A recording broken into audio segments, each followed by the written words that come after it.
రాహుల్ పై కేసులు పెడితే భయపడమన్నారు తెలంగాణ సీఎం రేవంత్ రెడ్డి. దేశం కోసం గాంధీ కుటుంబం ప్రాణాలు ఆస్తులు అర్పించిందని ఆయన చెప్పారు. సోనియా రాహుల్ ను ఇబ్బంది పెట్టేందుకు కొత్త కేసులు పెడుతున్నారని ఆరోపించారు. నేషనల్ హెరాల్డ్ పత్రిక దేశ పోరాటంలో భాగమైందని ఆయన గుర్తు చేశారు. నేషనల్ హెరాల్డ్ ప్రారంభించింది, పెట్టుబడి పెట్టింది నెహ్రూ అని సీఎం వివరించారు. పార్లమెంటులో ఓటు చోరుపై చర్చ జరుగుతుందని కుట్రలు చేస్తున్నారని, బీహార్లో జరిగిన ఓటు చోరుపై దృష్టి మార్చాలే కుట్ర జరుగుతుందని సీఎం రేవంత్ తెలిపారు.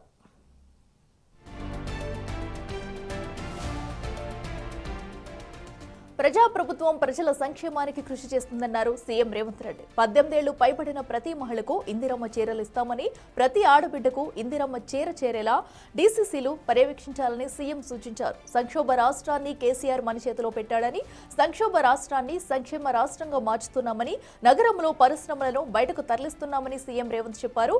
ఓఆర్ఆర్, RRR మధ్య ఉన్న ప్రాంతాన్ని పెరీజోన్గా డెవలప్ చేయనున్నట్లు తెలిపారు. తెలంగాణ రాష్ట్రాన్ని 3 సెక్టార్లుగా విభజించి అభివృద్ధి చేస్తామని సీఎం వివరించారు. వరంగల్, కొత్తగూడెం, రామగుండం, ఆదిలాబాద్ లో ఎయిర్పోర్టులు వస్తున్నాయని, హైదరాబాద్ నుంచి చెన్నైకి బుల్లెట్ ట్రైన్ కోసం కృషి చేస్తున్నామని సీఎం రేవంత్ రెడ్డి చెప్పారు.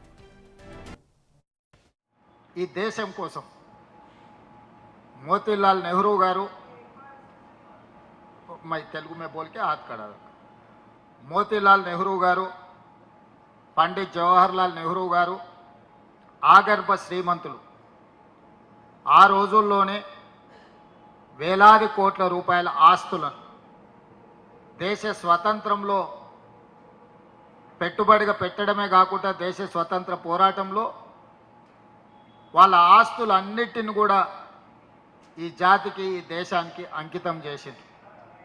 మిగిలిపోయిన కొన్ని ఆస్తులను కూడా శ్రీమతి ఇందిరాగాంధీ గారు దేశ ప్రజలకు అంకితం చేసి వారి ప్రాణాలనే కాదు వారి ఆస్తులను సర్వం ఈ దేశం కోసం త్యాగం చేసి ఈ దేశానికి స్వతంత్రం తీసుకొచ్చిన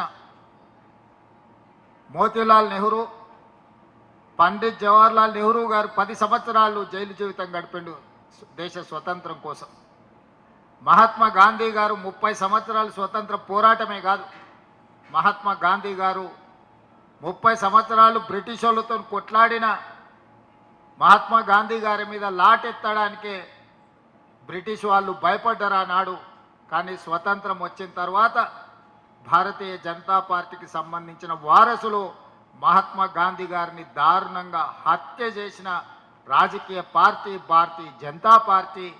ఆ పార్టీ ఈ దేశం కోసం ప్రాణాలు అర్పించిన శ్రీమతి సోనియా గాంధీ, శ్రీ రాజీవ్ గాంధీ గారి వారసత్వాన్ని పుణికిపుచ్చుకున్న శ్రీమతి సోనియా గాంధీ, రాహుల్ గాంధీ గారి మీద నేషనల్ హెరాల్డ్ అనే పత్రిక దేశ స్వతంత్రం కోసం పండిత్ జవహర్లాల్ నెహ్రూ గారు ప్రారంభించారు.